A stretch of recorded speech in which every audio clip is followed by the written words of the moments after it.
Parameter yang kita pilih adalah perusahaan-perusahaan yang paling sehat secara financial. Paling sehat itu artinya tidak punya problem-problem financial yang yang besar. Nah, kita sudah memutuskan memilih BKI. BKI itu adalah saat ini holding untuk ID survei. Ini memang perusahaan yang tidak memiliki hutang dan lain sebagainya, sehingga mudah untuk kita melakukan ini. Nah, konsolidasi sudah dilakukan terhadap BKI, kemudian nanti BKI-nya akan menjadi perusahaan baru di bawahnya. Sehingga dengan demikian, nanti yang akan dipakai adalah BKI sebagai holding yang akan diganti nama tentunya, menjadi holding daripada Danantara untuk operasional. Saya mau nanya, boleh perannya mereka ini apa? Mereka nama-nama yang sangat kredibel di financial sector, kita tahu. Juga ini follow up question atas pertanyaannya. Ya tentunya untuk mereka seperti Ray Dalio, Chapman Taylor dan nama-nama lainnya untuk ikut di dalam Danantara, mereka pertama tidak akan meresikukan dirinya kalau mereka tidak meyakini Danantara ini adalah suatu sovereign wealth fund yang dibentuk dengan tujuan, niat yang baik, dan juga mereka berbicara kepada kami baik secara strukturnya, secara filosofinya, secara risk and compliance-nya. Mereka ingin tahu dulu seperti Ray Dalio maupun Chapman Taylor maupun Jeffrey Sachs itu berbicara baik bertemu langsung seperti Ray Dalio datang ke sini maupun secara virtual, secara Zoom ya bicara. Jadi mereka ingin mengetahui dulu gitu semuanya. Mereka tidak serta-merta pada saat kita tanya mereka bilang, oh ya kita mau, prosesnya cukup dalam karena mereka perlu dapat clearance juga dari tempat mereka bekerja, bahkan perlu mendapatkan clearance dari negaranya gitu. Karena ini adalah state fund. Jadi stepnya itu kenapa ini baru sebulan, karena proses itu yang harus dilalui. Karena tidak mungkin kami mengumumkan nama yang belum yang belum mendapatkan persetujuan dari kantornya maupun dari institusi lainnya. Jadi mereka, nah kalau saya kadang-kadang berpikir gitu ya, saya bicara sama teman-teman, kalau mereka saja yang punya nama besar dan mau bersama-sama dengan kita dan meyakini ini adalah suatu hal yang positif, yang punya kontribusi yang besar, ya mesti apalagi kita yang ada di sini, kita yang orang Indonesia mesti lebih yakin lagi. Kalau orang luar saja aja lebih yakin, mesti kita bisa lebih yakin lagi gitu ya. Nah itu yang pertama. Yang kedua, ya proses ini mungkin berjalan tidak mudah gitu ya, tidak mudah, dan tapi yang membuat kita ini merasa lega dan merasa yakin adalah kita, kalau boleh saya sampaikan, kita tidak mengentertain segala macam titipan nama. Kita tidak entertain gitu. Karena apa? Arahan Bapak Presiden sudah jelas. Uang Bapak Presiden aja nggak ada titipan nama gitu kan. Jadi itu pegangan kami. Jadi ya kita berpegang kepada itu. Dan kalau dilihat dari semua nama ini ya kita juga mengikuti undang-undang yang ada. Yang dimana tidak ada, mohon maaf, misalnya nama dari partai-partai politik itu juga tidak ada gitu ya. Jadi memang ini kita lakukan. Tadi ditanya headhuntersnya siapa, tadinya ada 3, tapi saya sebutin aja nama yang gak apa-apa ya, karena biasanya kan gak boleh sebutin nama. Gimana Mbak? Boleh aja? Boleh. Hah? Ada 3 global, berskala global, skala global lah gitu nanti. Karena nanti dianggapnya kami mempromosikan gitu, itu kendalanya itu. Tapi kami bisa sharing namanya nanti privately sesudah ini kepada teman-teman media. Sama aja itu dong. Gitu. Tapi nggak apa-apa juga lah, ya kan? Maksud kita kan terbuka gitu ya, daripada ada dusta di antara kita.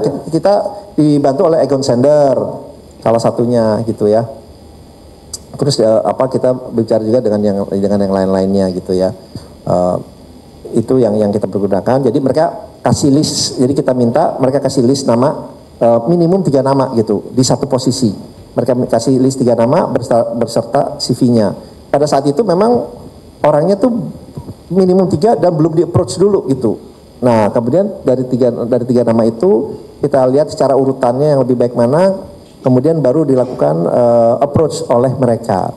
Kalau mereka dari orang yang sudah bersedia ya tentunya tidak serta-merta langsung iya, karena mereka masih bekerja di tempat lain. Jadi berbicara dulu dengan kami, berbicara dengan kami, sesudah itu baru proses berikutnya dilakukan gitu. Jadi sesudah proses ini selesai, presentasi VCV-nya, kemudian kami sampaikan ke Bapak Presiden. Bapak Presiden sangat luar biasa, melihat CV-nya juga satu persatu, dilihat CV-nya dan Bapak Presiden menyatakan, oh ya ini nama yang baik, nama yang memang mempunyai kemampuan dan track record yang baik. Ya udah, jalankan, dan saya tidak ada titipan satu nama pun dari beliau. Itu yang membuat kita senang, dan beliau tidak menolak satu nama pun yang kita usulkan. Gitu. Nah itu kemudian yang mengenai ini mungkin nanti Pak Dodi bisa menjawab, tetapi kita juga ada undang-undang, dari amanat undang-undang yang kita akan jalankan, dan masalah, tadi pertanyaan masalah remunerasi itu nanti adalah Dewan Pengawas yang menentukan, karena itu secara undang-undang akan ditentukan oleh Dewan Pengawas kami gitu. Mungkin itu yang bisa saya sampaikan, nanti silahkan ditanya ke Dewan Pengawas. Yang lainnya memang dalam strukturnya itu sesuai amanat undang-undangnya ada yang membawahi holding dan juga membawahi investasi untuk melakukan konsolidasi dan juga peningkatan dari segi governance, akuntabilitas dan transparansi. Itu yang intinya yang akan kita lebih tekankan terlebih dahulu kepada BUMN-BUMN yang ada gitu. Tapi nanti Pak Doni atau Pak Pandu silakan menambahkan. Terima kasih. Ya, silakan Pak Doni atau Pak Pandu. Dipaparkan dijawab dengan jelas oleh Pak CEO. Mungkin saya hanya akan menambahkan yang berkaitan dengan operasional. Betul tadi disampaikan oleh Fadia bahwa di dalam undang-undang itu ada 2 perusahaan entiti di bawah Danantara.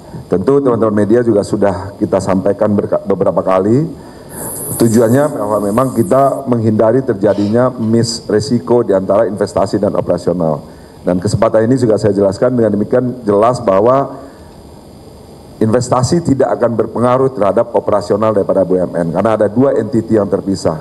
Ini juga sering dipertanyakan oleh masyarakat dan juga media bagaimana nanti dengan risiko investasi. Jadi yang pertama adalah tujuannya adalah untuk memisahkan dengan sangat jelas bahwa operasional dan investasi itu 2 hal yang berbeda karena risikonya juga berbeda. Jadi tidak ada kekhawatiran akan terjadinya mix secara risiko.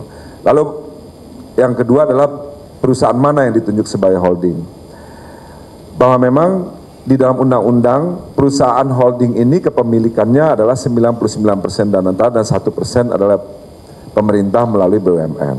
Sehingga kemudian kita memilih existing BUMN untuk menghindari terjadinya setoran modal di 1%-nya BUMN untuk atas total aset yang dikonsolidasikan. Parameter yang kita pilih adalah perusahaan-perusahaan yang paling sehat secara finansial. Paling sehat itu artinya tidak punya problem-problem finansial yang yang besar. Nah, kita sudah memutuskan memilih BKI. BKI itu adalah saat ini holding untuk ID Survey. Ini memang perusahaan yang tidak memiliki hutang dan lain sebagainya, sehingga mudah untuk kita melakukan ini. Nah, konsolidasi sudah dilakukan terhadap BKI, kemudian nanti BKI-nya akan menjadi perusahaan baru di bawahnya. Sehingga dengan demikian, nanti yang akan dipakai adalah BKI sebagai holding yang akan diganti nama tentunya, menjadi holding daripada Danantara untuk operasional. Nah, berkaitan dengan pertanyaan kedua tadi, apakah akan terjadi perubahan di sisi holding-holding yang sudah ada hari ini? Tentu di dalam prosesnya nanti kita akan melihat akan banyak sekali corporate action akan dilakukan dan juga corporate konsolidasi. Jadi akan terjadi nanti setelah ini di launching, kemudian BUMN-BUMN yang sudah diinbrandkan ke dalam operasional holding, kita akan melakukan lagi memapping ulang seluruh daripada BUMN kita, akan terjadi nanti bisnis konsolidasi. Termasuk mereview daripada existing holding yang sudah ada. Kurang lebih begitu. Jadi nanti menjadi holdingnya Operation Danantara namanya. Ya, super holdingnya Danantara. Ya, jadi ini holding operationnya Danantara dan nanti ada holding investasi di tempatnya Pak Pandu. Silakan Pak Pandu. Mungkin tambahan saja tadi ada pertanyaan, ini kan adalah bisnis human capital. Dan kita lihat tadi list-listnya human capitalnya memang kelas-kelas dunia. Jadi kita tentu karena proses ini kita tentu akan melakukan apa yang memang ada di pasar. Katanya tadi sebut ada beberapa headhunter yang kita lakukan melakukan comparable dengan sovereign wealth fund lain. Dengan hari ini aja kita mungkin sekarang nomor 6 di dunia sebagai sovereign wealth fund. Nah, ini mungkin juga perlu ditekankan. Jadi kita memang compete globally, ini juga sangat penting. Dan memang kita juga tahu ada juga perbandingan dengan beberapa leading company di BUMN. Jadi ini adalah comparable yang ada baik dalam negeri dan juga di luar negeri. Dan yang terakhir tadi pertanyaan dari sisi holding investasi pun ini akan merupakan suatu PT yang tugasnya menginvestasikan hasil dividen dari holding operasi. Nah, tugasnya operasi tadi yang seperti ditekankan Pak Doni memang untuk menaikkan value, shareholder value di perusahaan-perusahaan yang ada di bawah itu. Dan the job buat investasi adalah untuk berinvestasi long term yang bisa menghasilkan economic profit yang sustainable. Tadi dijelaskan juga risk dari dua itu berbeda, makanya ada risk di sebelah kanan, ada juga nantinya akan ada risk. Terakhir mungkin tadi saya akan tekankan lagi yang tadi Pak Rosan sebutkan, ini masih akan berkembang karena waktu, ini baru 1 bulan, ini baru kita masukin minggu keempat, ya kan, dari Danantara. Nantinya tentu kita akan announce lagi beberapa nama tambahan, tapi tolong tunggu tanggal mainnya. Tapi insya Allah sebentar lagi. Oke. Mungkin yang pembentukan dari Danantara ini memang gabungan dari beberapa BUMN. Sebenarnya ini kalau saya lihat seperti Temasek juga adalah gabungan dari beberapa BUMN pada awalnya di tahun 1974 ya, 74 ya. Jadi ini pembentukan awal dan juga dari UAE juga disampaikan seperti itu adalah pembentukan dari BUMN yang ada dan bagaimana kemudian BUMN itu bisa meningkatkan value-nya, kita sebagai value creator di dalam hal ini.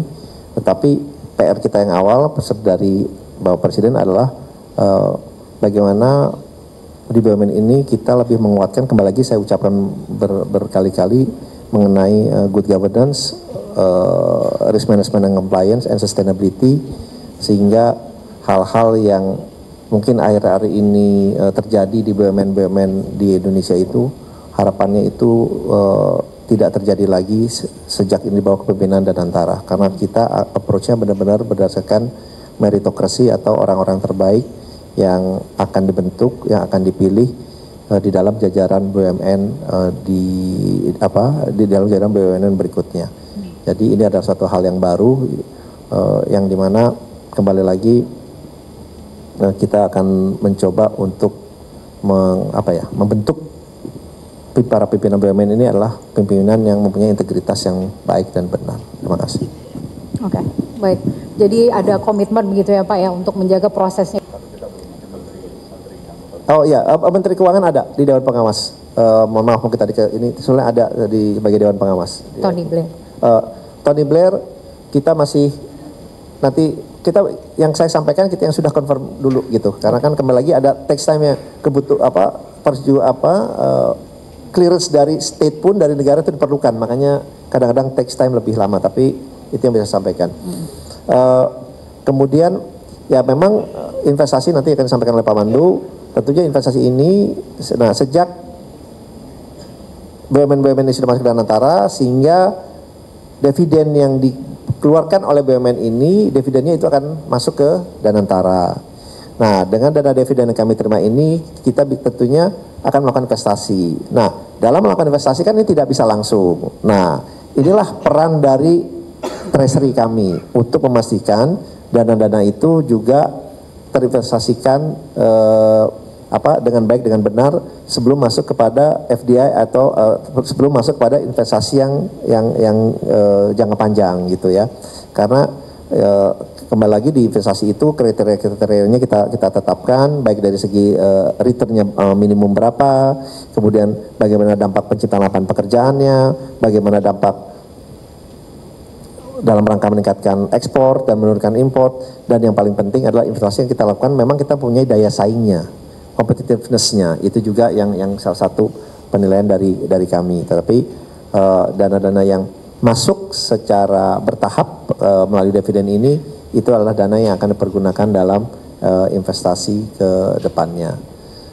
Pak Pandu mungkin mau nambahkan? Jadi mungkin filosofi investasi kami nanti saya jawab lebih menyeluruh lagi, tapi satu, kita menjadi agent of economic growth. Kedua, job creation juga sangat penting. Dan ketiga, risk management. Baru return yang harus di atas cost kita, dan return itu yang harus sustainable. Jadi di sini memang kita adalah long term investor. Dari beberapa sektor yang menurut kami menarik buat tahun ini nih, satunya tentu yang mengenai food security, kedua mengenai energy security, ketiga mengenai downstreaming, karena menurut saya downstreaming sekarang menarik, dan kemudian mengenai digital infrastruktur. Ini adalah hal-hal di mana memang banyak sekali interest untuk berinvestasi, dan juga ini adalah bagian dari peningkatan ekonomi kita ke depan. Kemudian juga dari sisi fokus return kita selalu melihat ini long term, mungkin berbeda dengan misalnya private equity di mana harus menjual, kita happy untuk own the market. Terakhir tadi ada komen tentang pasar modal atau komen tentang saham-saham yang menyangkut SOE.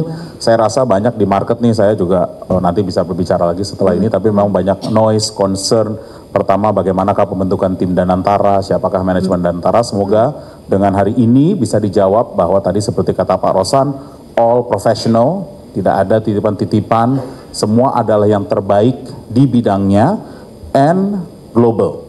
Ini juga penting. Kemudian mungkin ada concern lain adalah nanti tentunya adalah hal-hal yang berbangkut makro, dan kita sangat aware, makanya tadi ada Dewan Pengawas seperti Ray, Pak Helman, itu adalah, dan Jeffrey Sachs, itu kenapa? Karena kita tahu bahwa macro risk semakin besar, geopolitical risk semakin besar, maka we need these advisors to give us masukan-masukan tersebut.